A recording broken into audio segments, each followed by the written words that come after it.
Hey, Washington football fans, how about this draft, huh? Wow. So we get Jamin Davis. Great pick in the first. I mean, I have my concerns. Actually, a lot of those have been kind of quelled. I watched Top Billin's breakdown of him, and that man knows football. Check out Top Billin Sports. I think that's his channel. I know it. Yeah, Top Billin Sports. Check that guy out. He's super entertaining and he knows his shit. So I feel a lot better about Jamin Davis now. I already liked him, but I feel even better now. It kind of like got rid of some of those concerns I was worried about with, him being lost out there sometimes. He kind of showed me how smart a player he actually is in the video, so I really appreciated that. But anyway, on to the draft, day 2. Man, Sam Cosby, like that. I had that guy as a possible first rounder. He was somebody that could have snuck into the first round. A lot of people saw him around that level. Like, this guy is an offensive lineman with a ton of potential. He can play anywhere along the line except center, possibly. I mean, he's a big, tall guy, but he still could play guard. He's meant to be a left tackle, though. He needs a little bit of coaching. He needs to be coached up a little bit. But this guy could be the left tackle of the future. With Sadiq Charles in the wings, like, we could have a bookend group that would be great for the next 15 years or something. Like, and he has versatility. Like, Ron Rivera loves the versatility. Cosme, he can play either tackle. He can play guard. Like, his offensive line is just like you just shuffle up like a deck of cards and deal out any five dudes that can play anywhere. It's crazy.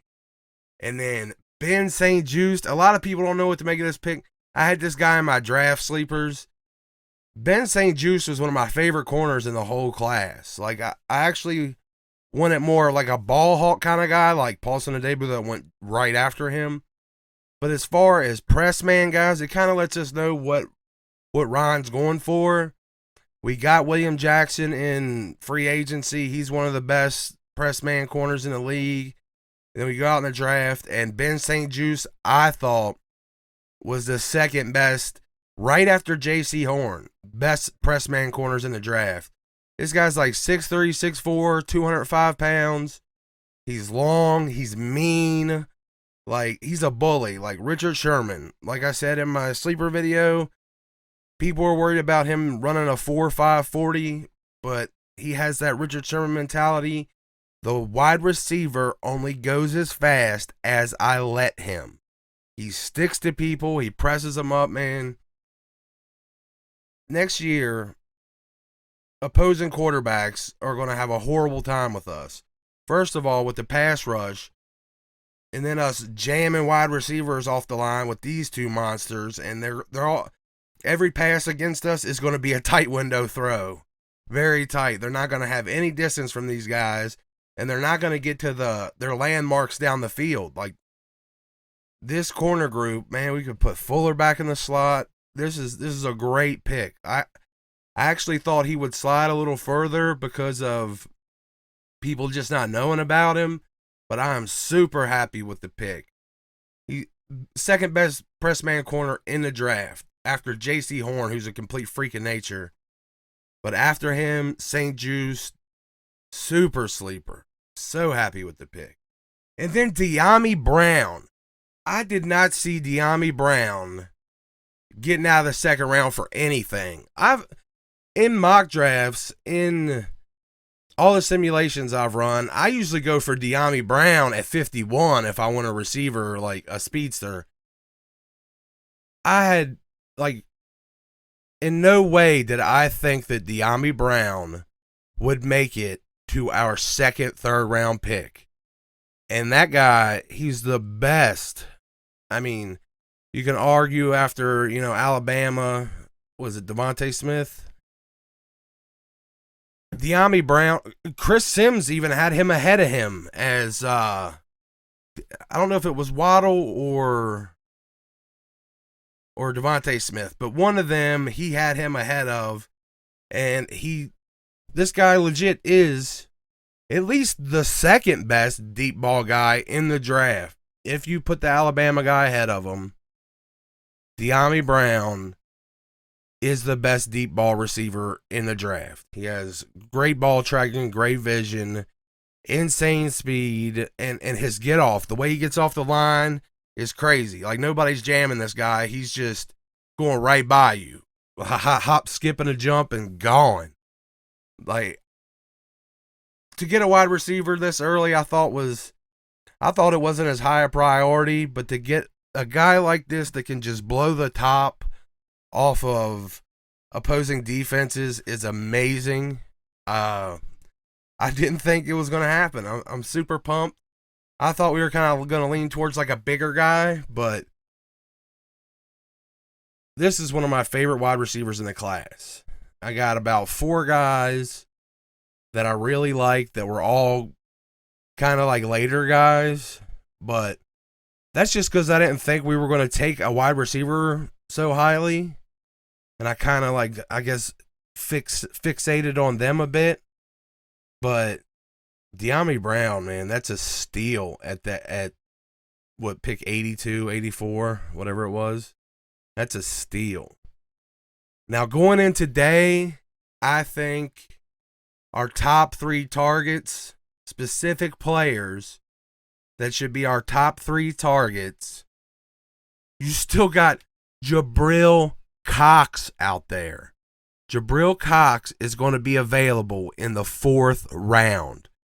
I think we might need to trade up to get him, like, honestly, because I feel like the Browns could dip back in again for linebackers, and Jabril Cox is like, if he's getting viewed as only a coverage linebacker now because his run stopping isn't up to par, if that's what's happening and that's why he's sliding down the board, it's kind of really scary. I mean, we need that. We need more coverage at the linebacker position, so he would be great for that. So maybe we view him as a possible pick. But the scary thing is, the reason I would say to trade up is because that's kind of what the Browns do. That's why they went so high. They finally got JOK. Maybe that keeps them from doing it. But the Browns always pick like 4th, 5th, 6th round, like just coverage linebackers. Like, they do that a lot. And I think we need to trade up ahead of them, possibly get him. The Rams are another team I think that could possibly take him if we don't do that. And that would kind of be a tragedy because, man, Jabril Cox and then coming all the way to the 4th, or getting Jamin Davis in the 1st and then landing Jabril all the way in the 4th. That's a draft scenario I never thought would happen, and it's got me super excited at the idea of, please trade up and get Jabril. If not, fingers crossed he slides to us. But then for the safety position, to address the safety position, Jamar Johnson is still out there. Okay, Jamar Johnson from Indiana, like, super deep sleeper, like, because people don't watch Indiana football, I guess. But this guy was right up there, like neck and neck with the cream of the crop as far as production and what he did. This guy picked off everybody's favorite quarterback, Justin Fields, twice. Like, this guy, he's super skilled. I thought he was the best blend of safety that was leaning towards a free safety in the draft. Like, you had Trevon Merririg, who's more of a box slot guy, but he could do it all. Then I thought there was Javon Holland that was kind of just like free and slot. Like, I don't know, kind of underrated him at all the other box safety stuff. But I think Jamar Johnson is the perfect blend of what we need at the free safety position. This is a guy that has great instincts, reads the quarterback like a book. I mean, this guy could play single high perfectly, like, and he'd be a steal here in the 4th round. Like I'm saying, man, let's trade up. Come on. Trade up and get some of these crazy guys. And then we got Bryce Love left. So our running back room is looking pretty thin, and there's two dudes still out there. One that I think, even, running back being devalued and everything, I mean, these guys are receivers out of the backfield. I've talked about them in mock drafts before. I've talked about them in my sleeper video. But Kenneth Gainwell from Memphis, that's Antonio Gibson's boy. He's like the Robin to his Batman. Like, Gibson was the wide receiver that we made a running back. Gainwell is the running back that catches the ball so amazingly out of the backfield. He's got the burst to play through the tackles. He can be a solid, just running back. But where he excels is being an offensive weapon. This guy is an offensive weapon out of the backfield. Kenneth Gainwell from Memphis. Man, if we can match him with his buddy Gibson, that would be scary. The guy that could replace McKissick if he decides to leave. I think this is his last year on contract. But I just think he's an upgrade in general. And then you have Demetric Felton from UCLA. That guy is another one of those weapons out of the backfield. Now, he's not that good of like a between the tackles running back. And honestly, if we don't get Gainwell, Felton could actually slip to the 7th or undrafted even, maybe. I mean, I still see this guy getting drafted because of his skill set. But he could be later on if we can't get Gainwell, because he had such a horrible pro day.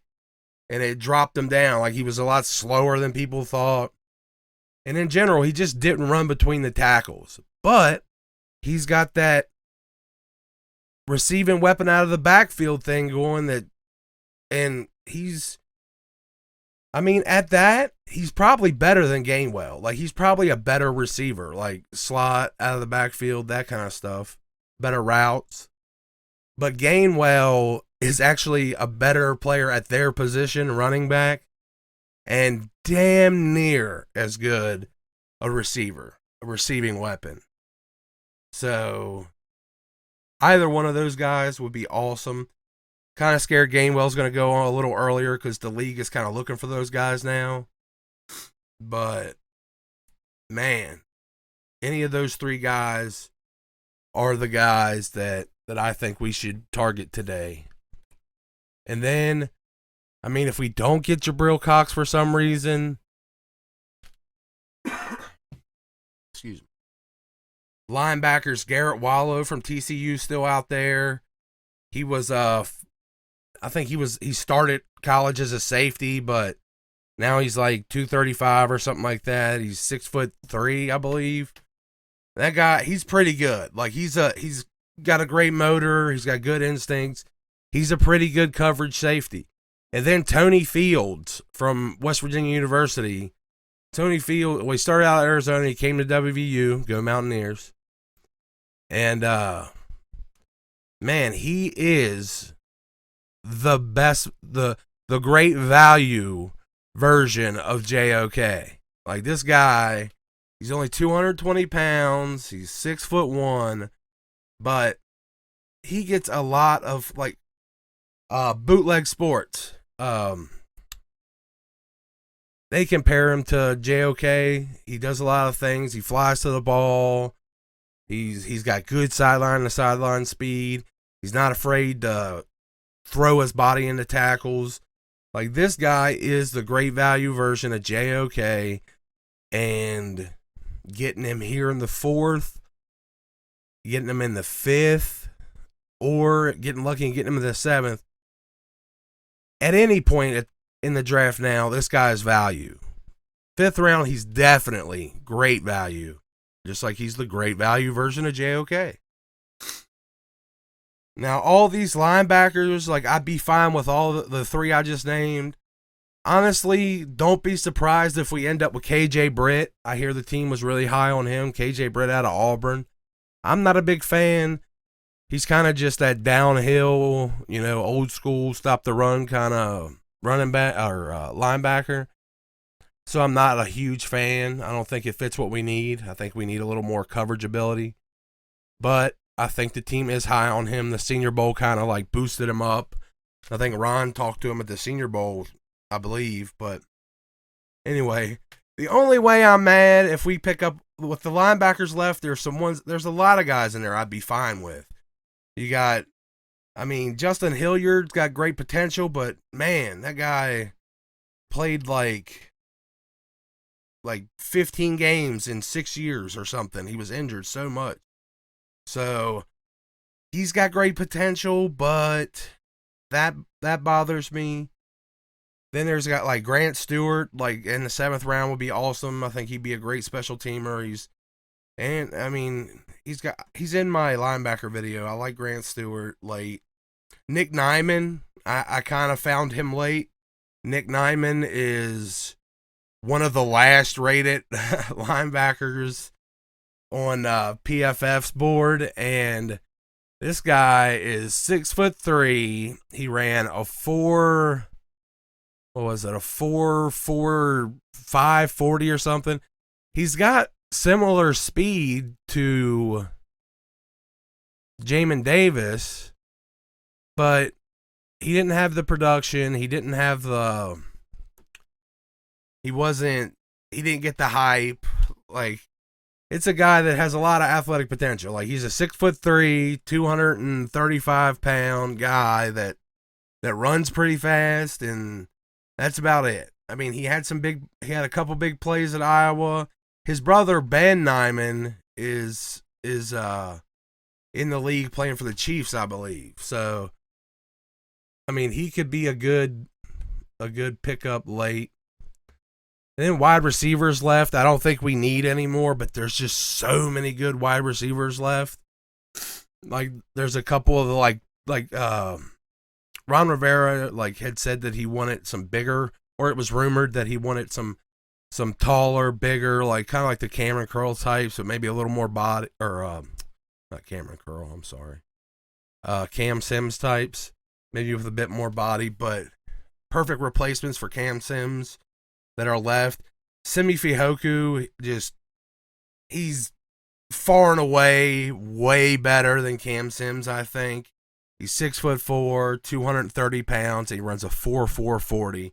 And this guy, like Cam Sims, he'll lay out for the ball. You remember Cam Sims with the dive in, one-handed catch up on the 1 yard line? Yeah, Simi Fehoko will do that kind of stuff. And plus, he's actually thick and built out and filled out. And he's legitimately fast. He's a 4.4 guy. And then you have Tamarion Terry from Florida State, and same thing. He's an inch shorter, but he's only 215 pounds, so he's kind of the same profile as Cam Sims. A little shorter. Cam Sims is 6'5", but he's a little shorter, but kind of the same physical profile. But he is fast. This guy, there are rumors that his next gen, he was clocked at 23-something miles an hour. And it was slightly ahead of Tyreek Hill. His time. Tyreek Hill had a speed of 23.2 miles an hour. And then Tamarion Terry had a next gen. It's just a rumor. But I heard it on Bootleg Sports and actually saw it online somewhere. But it was Tamarion Terry had a next gen clocking of 23.7, which is the fastest the fastest speed that a wide receiver's been clocked at on the field.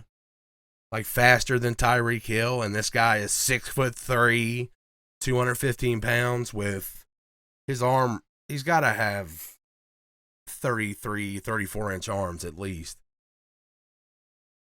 And then outside of those big guys, there's just more of the same kind of guys we got, that same body type, McLaurin, Samuel, and now Tiami Brown are all kind of the same body type guy between 5'11" and 6'1".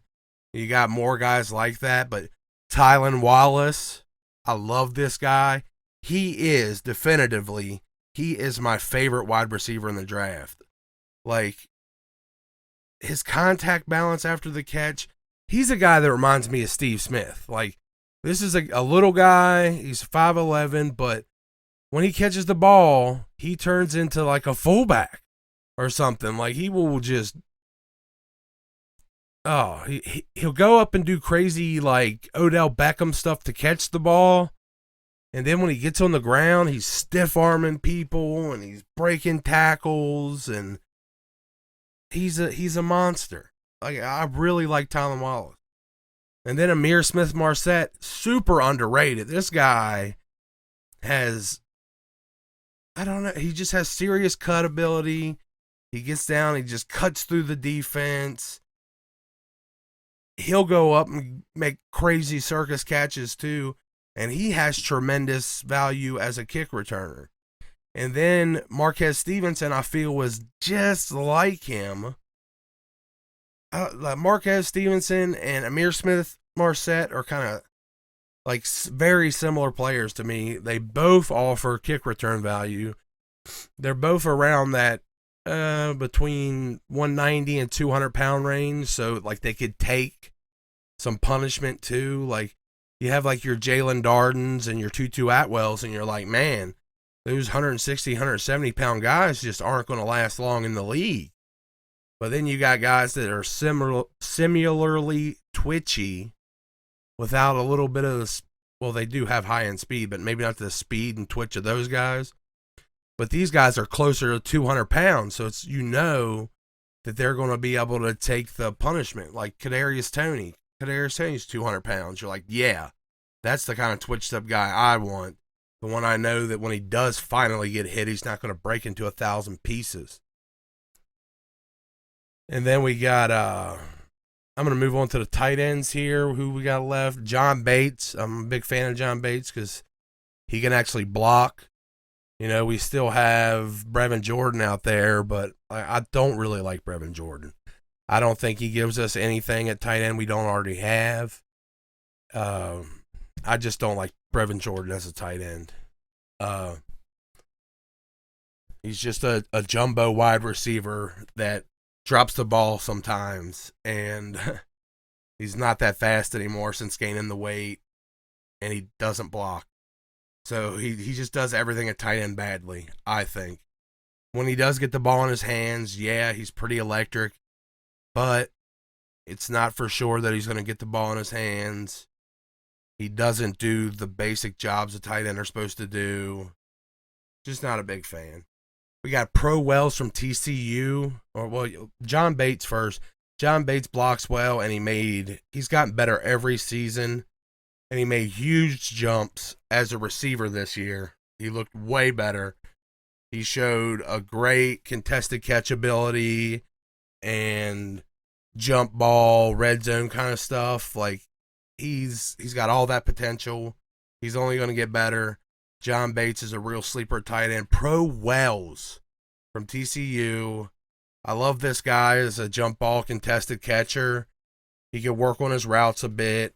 He's got pretty good speed. Like, he can get past linebacker levels. I've talked about these guys in my tight end video. I'm not going to go way into it, but Pro Wells is still out there. That's a 7th round guy. Nick Eubanks is still out there. He's like John Bates, I think one of the more rounded tight ends still left out there. And he actually has a bit more physical pass catching upside. I mean, I think this guy was a 4-star recruit coming into college. But yeah, he's a good guy. I think John Bates and Nick Eubanks actually have the best chance of actually getting drafted. I think Pro Wells and my other guy here, Kerry Angeline, actually we might be able to pick them up undrafted. Kerry Angeline's like 6'7", former basketball player, but he moves really smoothly. Like, he's pretty quick, and just like some of those people that are that big and lanky, they just look clumsy, and Kerry Angeline doesn't. And like Poljan even kind of looks like stiff at the hip and clumsy when he runs. But I don't see that out of Angeline, so I really like him. Then I have my super sleeper Division II guy I've been talking about, Zaire Mitchell from Rockville, Maryland, but he played in Notre Dame of Ohio, Division II school. So he's a super sleeper as a Division II guy. And then I talked about the running back need with either of the two receiving backs. But man, Michael Carter is still out there from North Carolina. I mean, he's a little guy. Like him and Jarrett Patterson are both still out there. I think Michael Carter is clearly better. Like he has more of a receiving upside, but they're both these little shifty, like ankle breakers, stutter step, like stop and go kind of guys, but they will just run through too, like little bowling balls, man. It's like rolling a bowling ball through a bunch of people. Like these guys are, I mean, they do all the things that a small shifty back does, but then they are not afraid of contact at all. So they're really, they could be great additions to the team. I really like both those guys. And then Kylan Hill's still out there. Was it Mississippi State? Kylan Hill, he's kind of a really high level, like do it all back, I think. Like this is a guy that he can run through the tackles, you know, he can play the running back position like it's been played for ever. But he can receive the ball well enough. He's not like Kenneth Gainwell, but he's close, you know. He's just kind of a really high level do it all back. Doesn't excel at like, I mean, he excels at, you know, being like a one cut back, that type of thing, but he can do it all.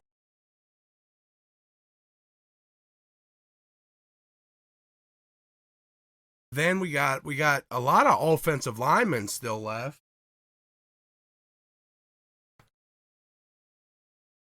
Stone Forsyth is still out there.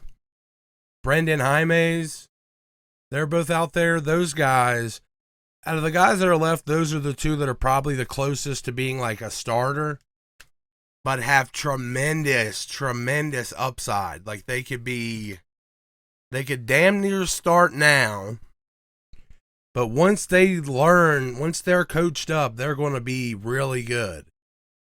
But they're the closest to being starters.